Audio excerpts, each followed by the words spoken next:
नमस्कार, मी आज पहिल्यांदा व्हिडिओमध्ये माझा चेहरा दाखवते. आज खूप दिवसातून व्हिडिओ बनवतोय मी. बघा, सकाळी उठल्यावरती जेवणाची तयारी, नाश्त्याची तयारी, डबा द्यायचा होता त्याची तयारी चालू होती. रवा बनवला, कुकरला बटाटे लावले होते, बटाट्याची भाजी बनवणार होतो, नाश्त्याला रवा बनवणार होतो. आमच्या सासूबाई गावावरून आले त्यामुळं आज बाहेर पण जायचं होतं पाहुण्यांकडे, त्यासाठी पटापट सगळं आवरून घेतलं.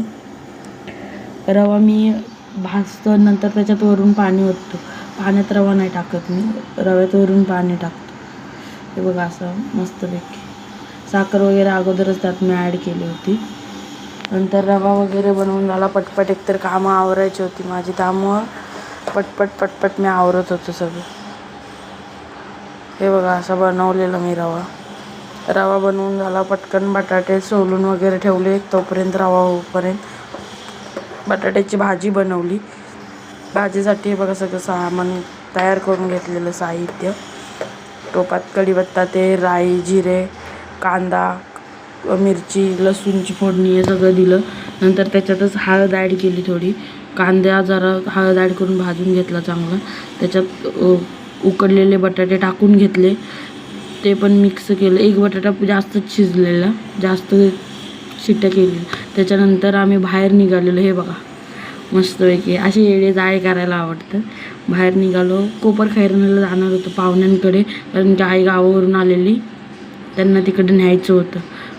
तोपर्यंत ट्रॅफिक लागलं, त्याच्यातच आमचे 15-20 मिनटं गेली. नंतर तिकडून घरी आल्यावर आज पुरणपोळ्याचा बेत केलेला आईने आमच्या.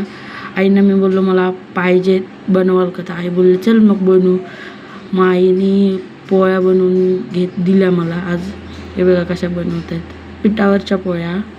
माझी सासू खूप चांगली आहे बरं का, माझ्यासाठी काय पण करते. मी अशीच असते, काय काम नाही करत. हे बघा, गावच्या बायका अशा मस्तपैकी पोळ्या बनवतात, कपडा वगैरे पळपुटला बांधून. हे बघा मस्तपैकी कशी पोळी बनवलेली, एकदम टमटमीत पुरण भरून. बघा अशी मी भाजत होते, आई लाटत होता. हे बघा आता माझी पुरणपोळी कशी फुगते. हे बघा एकदम मस्त तूप लावलेलं मस्तपैकी. Thanks for watching. चला.